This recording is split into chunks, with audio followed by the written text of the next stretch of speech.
Hi. Hello. It's good to sit in the new land and begin our second episode of a new season of Making Love podcast. And I think I want to just say shortly where we are. I think it's always a good way to begin. So if you want to just share about the now. You want me to share where we are, where and when? When we're in the night, which feels quite special for our podcast, and just for me in general, because usually we're recording in the day because I lose my ability to find my words in the night. So we'll see how that goes. We're in my parents' house, which I think we filmed here once, but we're actually inside now. It's autumn on the coast of Washington State. It's gray, and my daughter is at her dance class, and we're doing some parenting and some familial time, and I just made an apple pie. It's in the oven. That's where we are and when we are. Yeah, that's good. That's good. It is very autumn. It's beautiful. And it's rainy. It feels cozy. And it's true. It's probably the first time we're recording in the evening. And I want to just kind of organically flow from the last episode where we sort of introduce our work, which is our life, and how it intertwines, and how we have the desire to share more about the creation, and a little bit less about us, but still we are interwoven into our work. So, and I think I wanted to introduce, because I really want to dive into one of our biggest creation that is alive right now, and which we birthed it in the last few months, and that's the Embodied Leadership Program. And I want to go into it from different ways, and maybe first say that this is something that we will be offering in a few months, and it's like a fruit of a long journey of both of us individually doing our work individually and coming together, and then creating an offering that means a lot to us, and we will also be participating in the offering because we also want to test our own medicine and see how we can then work on the medicine and make it better and with more people's consciousness in it. Beautiful. And I guess I want to start with basically Embodied Leadership Program. We can take away the program, but what I'm curious about, if we can talk a little bit about embodiment, why is it embodied, and then why is it a leadership? So maybe if you want to just hop in and beautiful. Well, I'd start with just saying the term embodiment and the work of embodiment is something that you brought here. That is your medicine, and that's what you were doing before we met. And I would say that to some degree, that's as I know you and have learned about the story of your life, a lot of life has been about embodiment. Your life was dance. Your life is about the art of movement and the art of getting into and feeling the body. And from what I hear, what I know about you is you had not an easy childhood, to say the least, and probably your body, that was to some degree a refuge, or maybe the only way the survival was found. Some go, I think, into the mind. The only way through was through embodiment, and the person that you are, the ability that you have to move through things quickly, I would say, is a lot about that journey of embodiment, as I've seen it. So the term itself is something that is new for me in that. I mean, I went to your retreat and I saw your work of embodiment. I would say that there's a similar, like I can track my life through a journey of embodiment. And what I recognize is I'm 45, that it's been a slow process for me. Very linear and very like each step has to be walked for me. And so there's almost like this getting into the body from somewhere that has been so much of my journey, but it's been very much through the spiritual version of the last 5 years where kind of everything's come to a head. Also, a big part of that is in parenting. In parenting and in my life and with a lot of difficult situations kind of coming together, I realized that if I was not going to be embodied, then I would lose myself very quickly. And so I started to just create a bunch of practices to get into the body for myself alone, recognizing that meditation, like all of these things came as not like, oh, I'd like to do that thing. They were like necessary for me to stay essentially attached to my center and be able to parent my kid through COVID, alone, through a breakup and navigate everything falling apart, which I think there's a lot of stories that happened there. And so then embodiment was the only way that I could not be washed away or do what I thought was selling my soul. Yeah.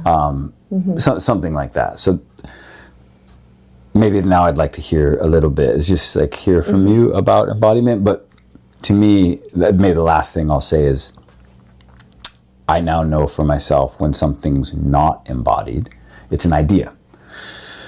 And we can know a lot of things, and our species knows a lot about a lot. But it takes time to embody an idea. It takes time to bring something into the material that's known. So we know, let's say, how to become enlightened. It's a lot different to walk the walk than and that's a lot of what this is. It's easy to say things. It's easy to wrap things, maybe to some degree, even in books. The hardest things we can maybe even as a species think we know for 100 years or 1,000 years.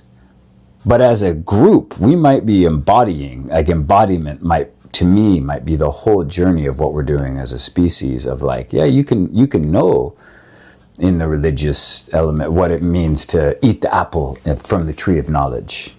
You can know it, but what's it mean to embody in that understanding? And to me, that's just as that concept from a philosophical standpoint, it's an incredibly rich concept. And for me, I don't trust things now. I don't trust things that are from my own mind. I trust things that I've embodied. And anything that I haven't embodied, I'm full of shit. Thank you. Yeah. I think I just want to say, like, when I hear you talking, I'm like, body. Like one of my really favorite like saying when I work with people, but for myself too, it's like body doesn't lie. The body doesn't lie. So why it cannot lie is because we can have a stories. We can, like, the mind can create a lot of things outside that are not true, but the body is in the present moment, is in the space, and is true. So even if we are lying, if somebody's talking things that are not true to themselves, you will see it in their bodies. And I think that's where,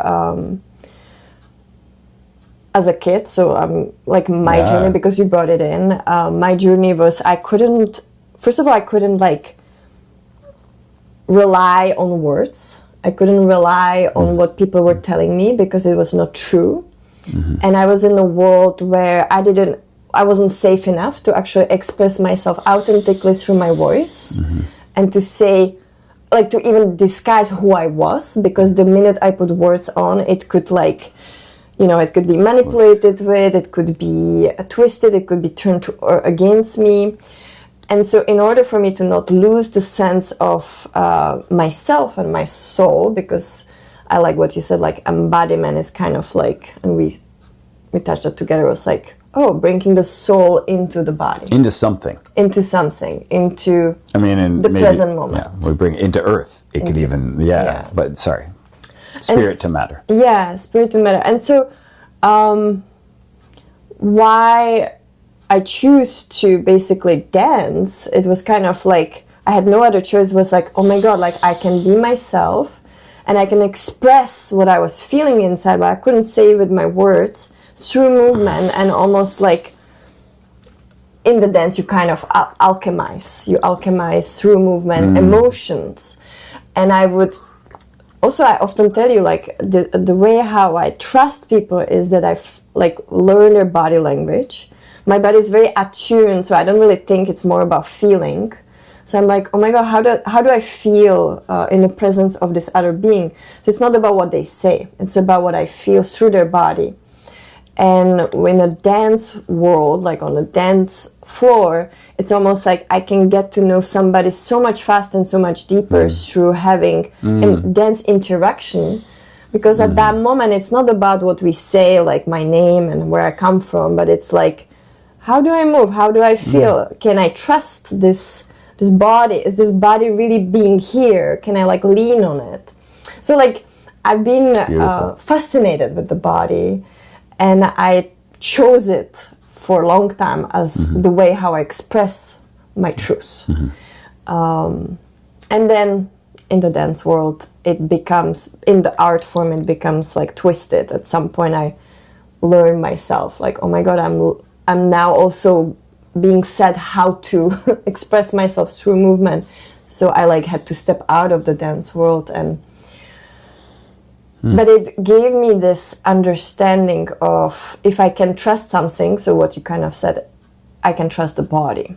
And it's not easy, because in order for us to be embodied, we have to be able to feel whatever we didn't want to feel, whatever we blocked or like had to sort of push away. The body doesn't push away anything. It's like a beautiful map of our life, and it records everything. So in order for us then to at some point be like choosing consciously, like I want to live an embodied life, then I have to process and feel everything that my body's been through, which for me is an information that is essential on my own soul journey, because my soul is like, there's like a map for the soul in the body. And so I feel like in our work, why we decided to choose embodiment was like, that's the compass that we want to use. And when you spoke about like bringing the soul into the earth or into the body, I think we also both are like, yeah, it's the same. The body is the earth, it's just the extension of earth. Like the body is her.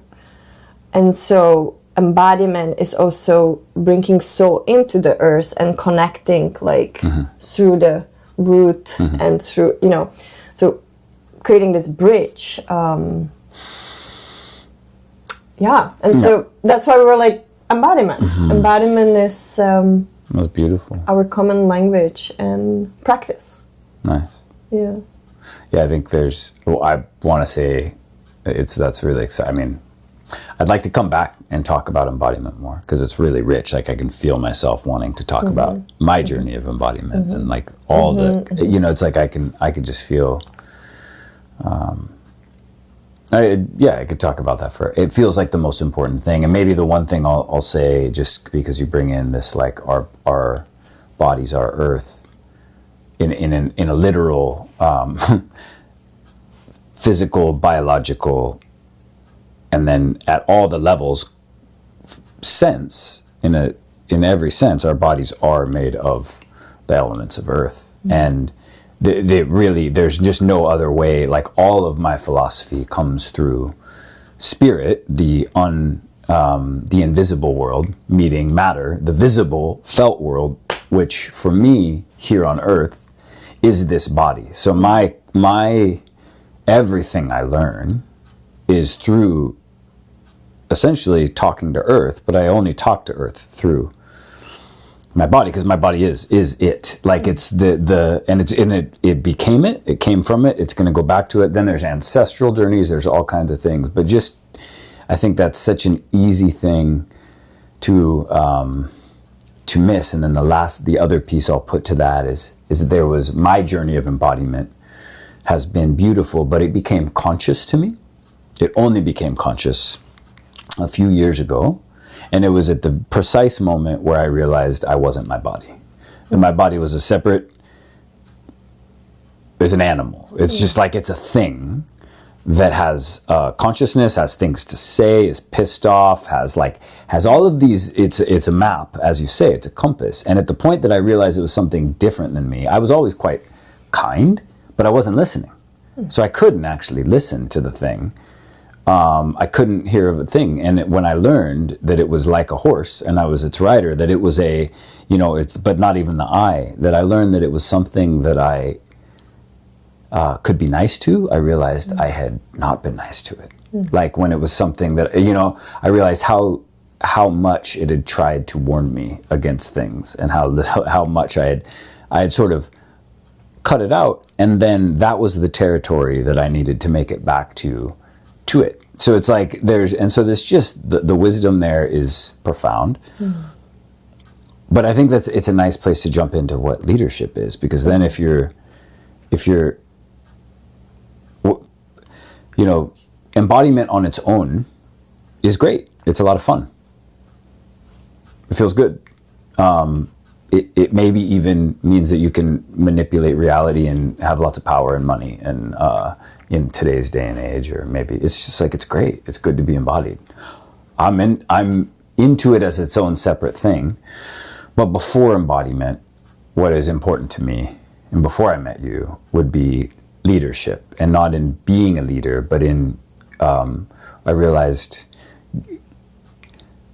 something like we don't actually know what leadership is in our world very well, in our Western world. At its highest form, I would interchange leadership and elderhood. It's almost like the part that elders play in a culture that works well is leadership. They're not like standing up on a pulpit telling everybody what to do. They're in the background, clearing obstacles invisibly and having a pretty good time. But if they are taken out of the mix, then the whole thing goes to shit. That's a lot about what we're missing. So at some point, my whole journey has been about learning what it looks like to be a leader. And then around that same time, I had to claim leadership. And as I did that, I realized oh man, I have a lot to learn. And this is a journey.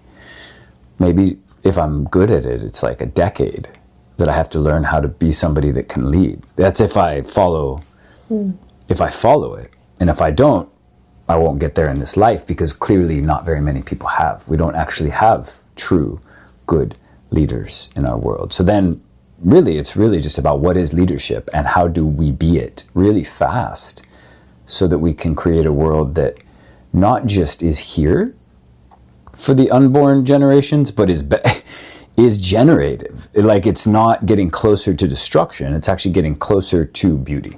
And so that's what I'd say leadership is.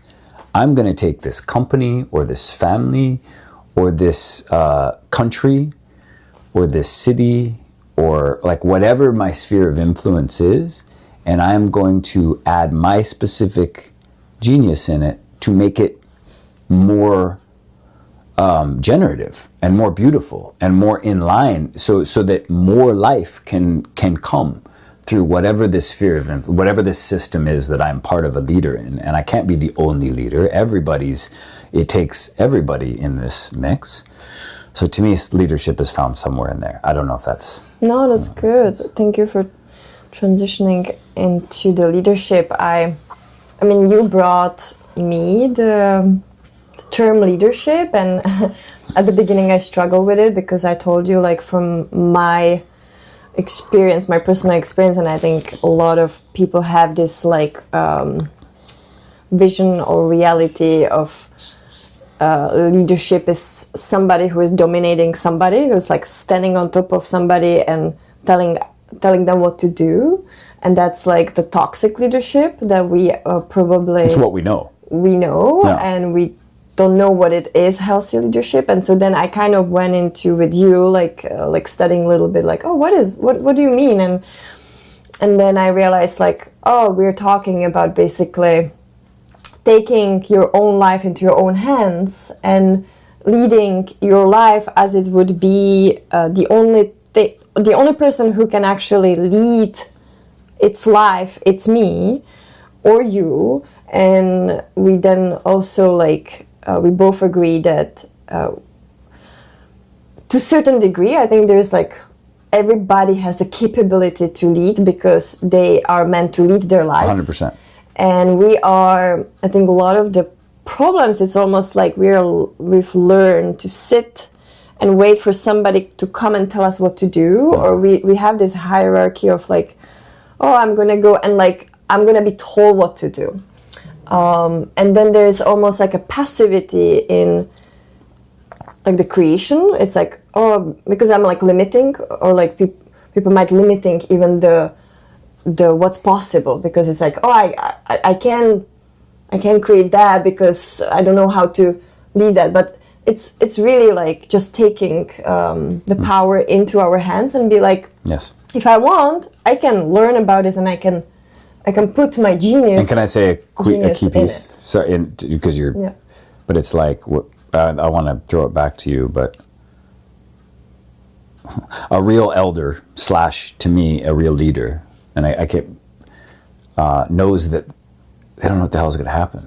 Like, so a genius who does something impossible, they don't decide how to do it first. They start doing it. So woven into what it means to be a leadership is the whole idea that you have to have every answer before you start something is a really messed up spell. And then it means that the people that create the craziest stories and figure everything out are the ones in charge. That doesn't mean they can do anything. So a leader knows how to begin and to trust who they are, and they're also okay with failure. Like there are just little failures that are to medium-sized failures. That's the way you learn. And so it's walking the walk. Yeah. Like an elder isn't, and so I think it's that idea that leadership means knowing something. It is just not what leadership is. Mm-hmm. It doesn't mean knowing anything. It means being something. I feel like it's like having the courage to just be. Yeah. And just... because nobody else is doing it. Listen to your voice. Yeah, and you pick it up. Yeah. Not because you want something for yourself, but because you're like, oh no, this is mine to lead. Mm-hmm. Yeah, and I'm also like... because we at some point we talked about this even in episode. I feel like I need to check on the pie and make sure that somebody gets it out. Can I go check on the pie? Yes. And can you, hold that thought, because I don't want to. Yeah. So I want to also say, with the leadership, what comes to me is I recognize there's almost like a resistance. Like I'm like, no, I don't want to claim leadership because of the ideas that I had, but now I'm kind of like, no, I do want to claim that I'm natural leader, which means I'm basically just courageous to do whatever I want to do. There's almost like I've got this ability of being like, okay, that's what I want, and this is how I'm gonna get there, and now I'm just gonna go. Mm-hmm. What I also learn because I learned and I think that's what you said, it's like eldership, leadership. For me, it's like, whoa, in order for me to go and get what I want, first of all, I have to be prepared to fail. I have to be humble. I have to learn. If there are people who are coming and like somehow I'm like affecting them, then I have a big responsibility for how I affect them. Mm-hmm. So if somebody's following me, let's say, because they're like, and because we do follow each other too, like we're not just like at all the times leading, like at times as I'm leading my life, I'm also following somebody who will come and help me to get to my destination. But there is this like responsibility that I have to take for my leadership or for my way of doing things. So it's claiming responsibility, and then there's no like, if we want to really follow somebody, like I feel like natural leaders are basically, it's not somebody who's stepping on top of somebody. It's like somebody who is just passionate and who like inspires the other people, be like, whoa, I really want to do that too. And then there's like bigger force, and then they can create something beautiful. So this like toxic leadership, it's like a lot of ego game, and in the end it's some kind of weird pyramid hierarchical thing, which is not about actually what we are doing, but it's about who is standing on top of who. And there's a lot who of has control. Power games. It's all power games. Yeah. So going back to basically embodied leadership, just to kind of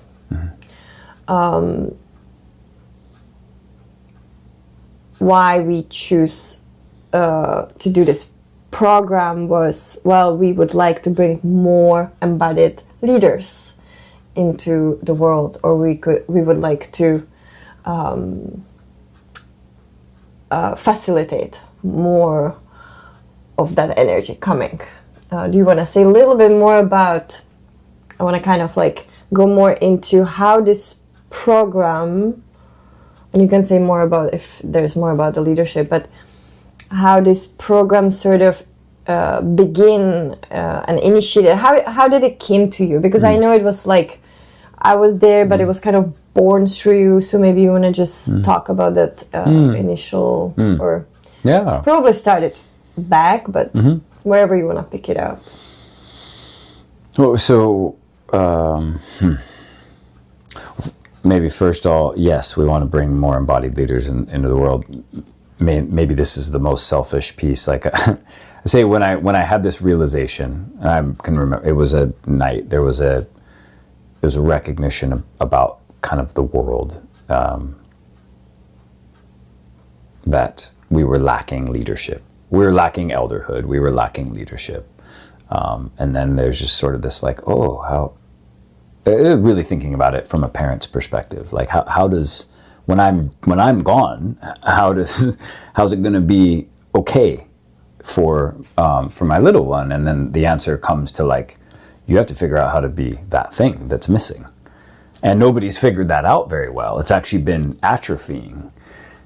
There are elders in our world, but not as a archetypal, energetic, held thing in our Western world. So our politicians, our business, so that the idea that we have of what a leader isn't there. So you said we want to make more leaders, but actually what we want is we have a lot of work to do, you and me, and we've kind of stepped into like, okay, we're going to do our best here. The first step you go is like, we need help. And we don't need help from people to do a bunch of work with us. We need help from leaders. And I just kind of want to do it. So then, and here's what I would say is, if I'm a leader and you're a leader and I'm following you, you're actually not responsible for what happens. I chose to follow you because I'm in connection to myself and to my center, and I'm trusting you. And so we're boundaried, we understand ourselves, we understand each other, but I'm following you because I feel like you're connected to something. And I might ask you questions, and if you give me, like and you might say like, you don't get to follow me unless you don't get to ask questions every 15 minutes. You get to ask questions every month. So if you're following me for this time, you have to follow me because you can't. So there's boundaries that we can have around it.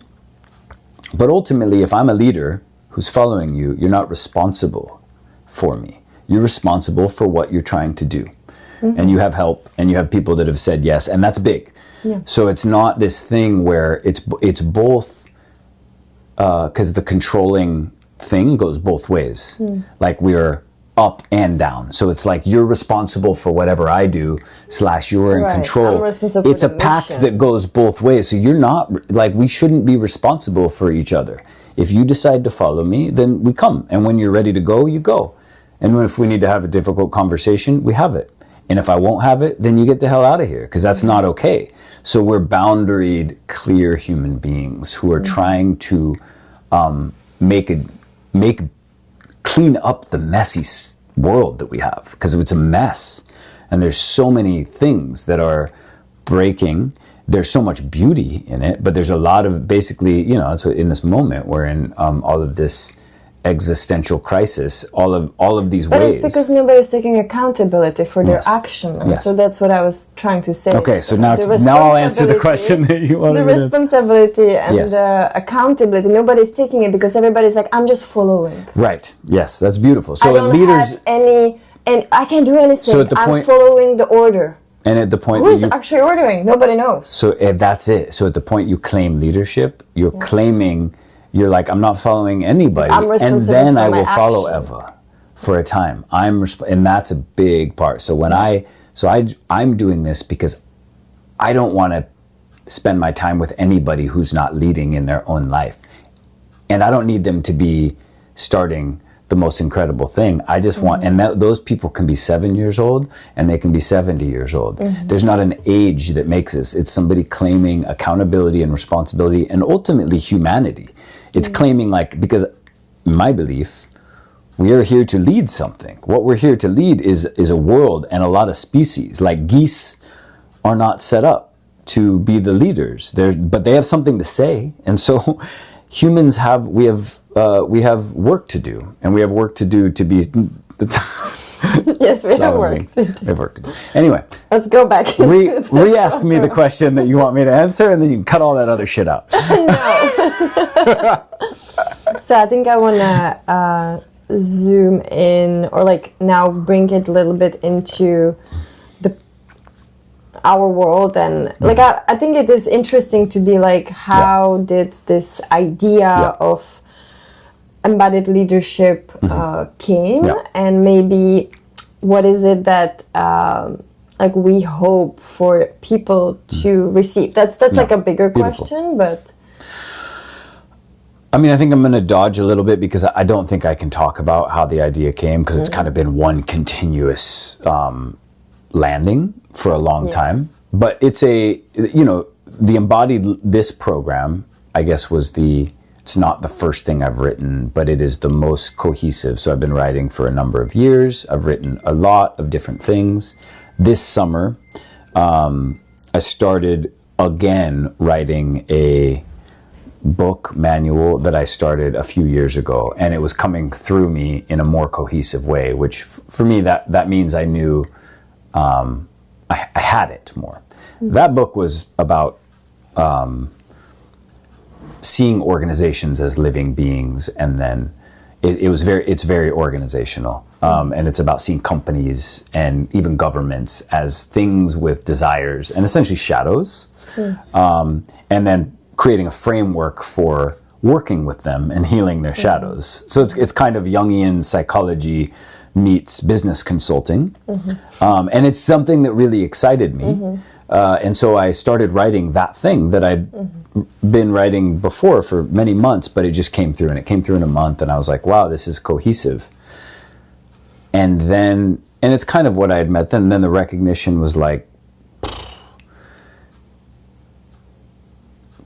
there's just a realization that I don't know if it's the world isn't ready for this or I'm not ready to deliver it, but it was sort of like something personal needs to be there. Yeah, I remember that. And so weird. And then I was on a drive. I was coming to actually see you, and I stopped at Mount Hood, and I knew I needed to. I knew I had something to write, and so I went into. I have a little pop-up camper, and I slept in my camper, and I went into Timberline Lodge in the summer, and I went on a hike, and then I just wrote for like 10 hours, and I started coming up with a framework for individuals that almost seeing it in this company. And that's essentially what ended up being that was the seed, but it had a lot of these iterations, and you and I batted it back and forth. It wasn't until we just held a retreat in the jungle.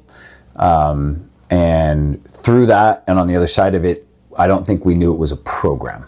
Necessarily. And we certainly then didn't know it was a year-long program, which is a big thing to ask when you think about it first. But then when we married that with, we have a community portal, and all of these things, as they do when they're pure and perfect and authentic, they just sort of started to match together. And we're like, well, it's a year-long because it's not in the forefront. of what somebody's having to do. It's in the background, and it's actually many of us coming together to learn how to be embodied leaders together slowly over time, and then connecting with technology and with an online portal and with a lot of embodiment practices. And so it just sort of, and as it began to land for you and me, it just became like, whoa, this is it. And so it's kind of encompassing a lot of our work, but it's, yeah. Yeah, that's beautiful. I think I want to kind of like, so in this program, which there's like, I want to bring it up. So there's like 12 steps, and there's 4 pillars. And in the next 4 episodes, I want to go into each pillar, because these themes that we explore in each pillar have so much. There's so much to them. So I want to take time to like explore each. And so just to like kind of close off, since this program, I feel like it's more a path or a journey, and you just said it's a 1-year journey, so it's kind of a big commitment, but also it makes sense that it's this long. And I would say we both kind of fell into it. We were like, I remember we were like, what would be the other name for it, or something like this. And then what came to us, it's like, oh, it's like a mythical journey. And so I wanted to just maybe bring a little bit of like, and also, so not just that there's also like a mythical aspect to it, but there's also like the seasonality, which is big in your work and in, I think, the work that we offer. And it also makes sense because embodiment, nature, earth, cycles, I mean, in the end, this is all ancestral wisdom, so we are not bringing anything new, but we're just bringing back what's important. So I think I want to just like end up a little bit in this, like exploring a little bit like the personal myth that could be born there, or like what you feel there, and like, or the cycles of the nature, like Yeah, well, so I'm gonna say yes, I'll go there. It's important to, I think maybe I'll say, like, there's, when I write, it's almost like I'm cheating. I feel like I'm cheating. And it's, what I did on that mountain is I'm like, oh, I need an individual journey. And then what I asked that mountain / asked the mystery, but the first thing I do is I use the elements and the seasons to answer.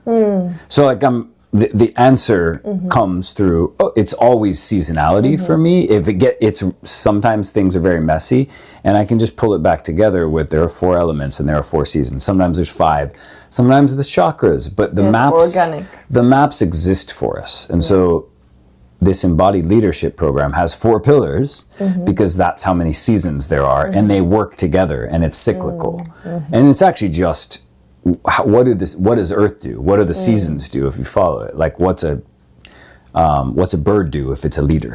You know, in some way. And so it starts at the spring point, at the Aries point, and then it's just tracking leadership. And so the reason there's 12 is because there's 12 moon cycles in the seasons.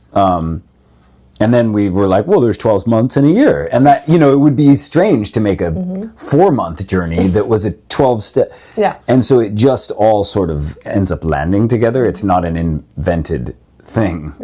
It's just like, you could call that channeled, but to me it feels a bit like a cheat code. Like I'm not, it's like I didn't come up with any of this. Formula. It's like it's a beautiful formula of like, how would plant grow, or how would like if you want to do something, how to, and so that's what it is. So then the 12 months, and I'm astrologically inclined or aware, and so the 12 months are essentially informed around the wheel of the zodiac, which maybe most people that don't know astrology don't know. That's just 12 ways to split up spring, summer, fall, and winter. And so and those map to elements, and you don't have to get all crazy in that map, but it's a cycle.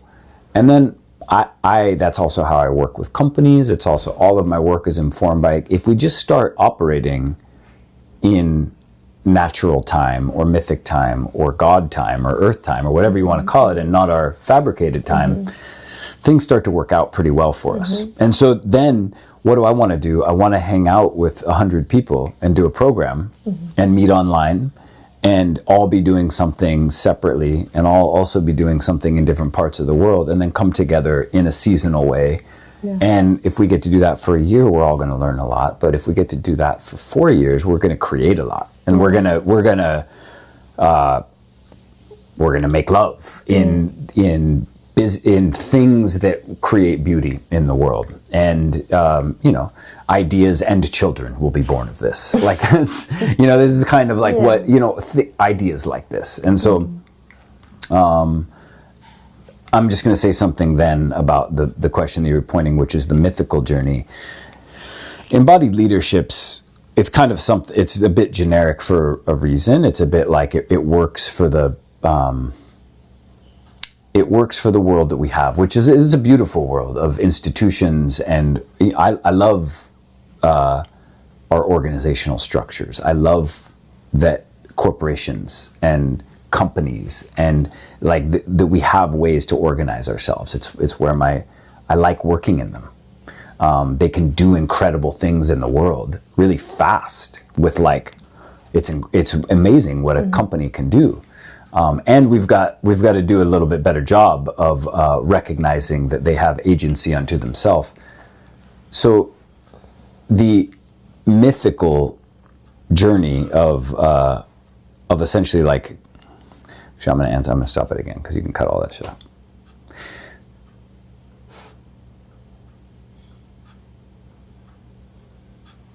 The journey is mythical because being human is mythical, and being embodied is mythical. There's a quality of discovery that comes into being present for the seasons and going on doing one thing for an entire year, and especially doing that in a familial or community setting, that you are discovering, essentially you're embodying, and you're discovering who you truly are at your core, and you're uncovering layers and programs, and you could say you're discovering something, you're discovering your own archetype, and that acts differently than the other ones that you're with, and so there is really a quality of, I think, discovering what makes you unique as you are embodying and as you are going into leadership. So that's what this is designed for. It's like discovering your avatar. Yeah, maybe you can say something about that, because I think you might be more eloquent. Tell us about the mythical journey. Well, for me, it's beautiful because I think the moment we allow to see further than just what we are taught, like our life is, which can be very boring and ordinary, and I wake up and I do this job and I go home. So if we allow ourselves to see that we can actually create our reality, we can create our life, that we are creators of our story. Well, myths are just stories. And embodied leadership, as we said, embodiment brings the soul into the body. Then the soul has its own story that we, as in this in ego, we can't get there as long as we are not open to okay, what's beyond this? And it's almost like cracking the edges of this box that I'm in, and then I realize I'm in another box, and then I'm in another box. But then eventually somewhere there I feel my soul has its own purpose. And I think that's where the myth comes to me and excites me, because I'm like, what is it that I don't know about my life that I can come up from my mind? Because my mind will just tell me the programs that I learned somewhere what my life should be like. And it's like this cracking of my shell, deprogramming, and just touching the authentic voice, which I think it's both. Our passion is like, what is that authentic voice wants to say? And then I think the authentic voice connected to the soul is connected to the bigger myth that our souls are here to create. And I think that's for me like the mythical. Wow, that's great. I love it.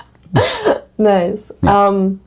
And then I think I wanted to just say, like, because you talked about the cycle and the cyclical, and we're going to embark on a journey, and we're starting in February, and it's our first journey of 1 year, but there's going to be other journeys opening and going. And for me, it's really exciting. I'm like, whoa, what's going to happen? Yeah. Because for us both, I think we also feel it's like a mystery school.